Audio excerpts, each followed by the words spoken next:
dia menerima langsung perintah pelaksanaan sholat tanpa ada antara dari malaikat. Bahkan Nabi dijemput langsung untuk ketemu dengan Allah.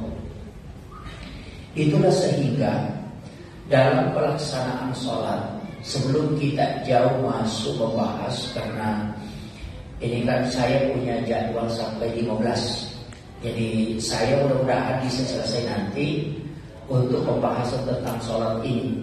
Tapi penting saya sampaikan bahwa sebelum Rasulullah dipanggil oleh Allah, itu ketika dia di Mekah, sebenarnya ada peristiwa yang agak aneh, yakni Rasulullah dibelah dadanya, kemudian jantungnya diambil oleh malaikat Jibril, kemudian dimasukkan ke dalam bejana, kemudian mengambil air Zamzam, dan jantungnya Rasulullah itu dibersihkan dengan menggunakan air Zamzam.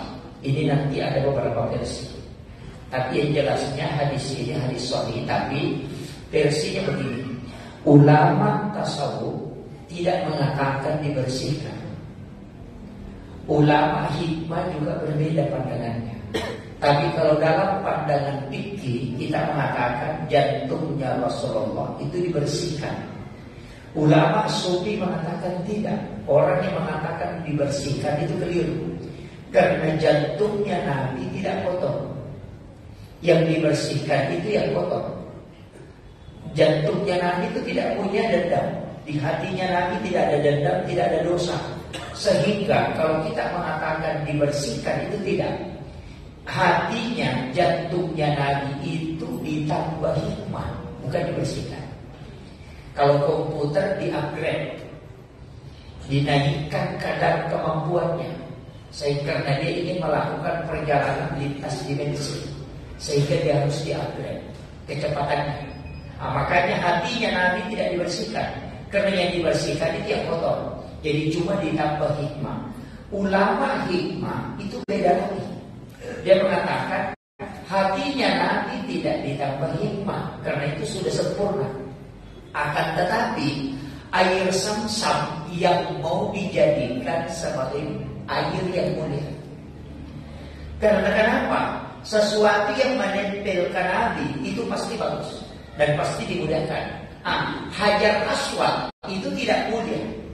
Tapi seandainya Rasulullah tidak pernah menciumnya, maka sampai hari ini kalau orang tawaf tidak akan mencium Hajar Aswad. Artinya Hajar Aswad itu mulia karena Nabi pernah menciumnya. Air Zamzam itu mulia karena Nabi pernah dipakai membasahi kalbunya Rasulullah.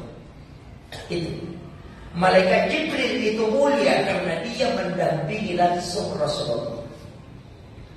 Makanya ketika orang membahas tentang ilmu hikmah dan ilmu tasawuf, itu tinjauannya pasti beda. Kalau tasawuf tadi tidak membersihkan, tapi ditambah hikmah. Kalau ulama hikmah mengatakan tidak, air Zamzam yang mau dimuliakan, kan begitu. Jadi air Zamzam ini dimuliakan oleh Allah karena dipakai untuk membasahi kalbunya Rasulullah, sama dengan tadi Hajar Aswad. Nah, setelah itu kemudian Rasulullah diperjalankan. Ingat ayat yang mengatakan subhanalladzi asra bi 'abdihi lailan minal masjidil haram ilal masjidil aqsa. Tidak langsung perjalanannya Nabi dari Makkah itu ke Masjidil Aqsa, tidak. Ayat itu mengatakan subhanalladzi asra bi 'abdihi lailan minal masjidil haram ilal masjidil aqsa. Itu cuma menyebutkan awal berangkatnya dengan akhirnya. Tapi Nabi dari Makkah itu tidak dibawa ke Aqsa, tapi dibawa ke Madinah. Nabi itu dari dari Masjidil Haram itu dibawa ke Madinah, tidak dibawa ke Aqsa. Dibawa ke Madinah oleh malaikat Jibril, kemudian disuruh sholat. Selesai sholat di Madinah 2 rakaat, Nabi bertanya, wahai Jibril, tempat apa ini? Malaikat Jibril mengatakan, di sini nanti engkau akan berhijrah. Itu Nabi sudah tahu sebelum dihijrahkan. Kenapa dia melihat perjalanan ke Madinah? Itu karena sudah tahu memang. Yang kedua, setelah dari Madinah, Nabi dibawa ke Bukit Sinai, di Gunung Sinai. Kemudian Nabi disuruh sholat. Selesai sholat 2 rakaat, Malaikat Jibril mengatakan, disinilah Nabi Musa berbicara langsung dengan Allah. Wa kallamallahu Musa taklima. Dan disinilah Nabi Musa menerima wahyu. Kemudian setelah itu Nabi dibawa ke selatan Masjidil Aqsa. Tempat itu disebut dengan Baitul Lahmi atau Bethlehem.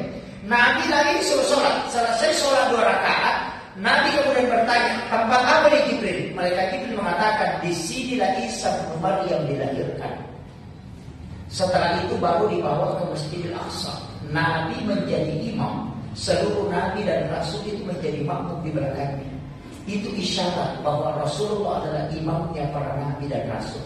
Pertanyaannya, sholat apa yang dikerjakan Rasulullah di Madinah, di Bukit Tursina, di Baitul Lahmi, dan menjadi imam di Masjidil Aqsa? Kan dia belum naik menerima sholat. Kan sholat nanti ada perintah setelah turun. Sedangkan Nabi sudah sholat bahkan jadi imam. Berarti ada sholat sebelumnya. Dari situlah kenapa Al-Quran menyebutkan sholat para Nabi. Nabi Ibrahim mengatakan, Rabbana liyuqimus sholat. Sudah bicara. Nabi Zakaria sudah sholat di dalam mihrab. Ini nanti kita akan bahas selanjutnya. Akhirul kalam wallahul muwaffiq ila aqwamit thoriq. Assalamualaikum warahmatullahi wabarakatuh.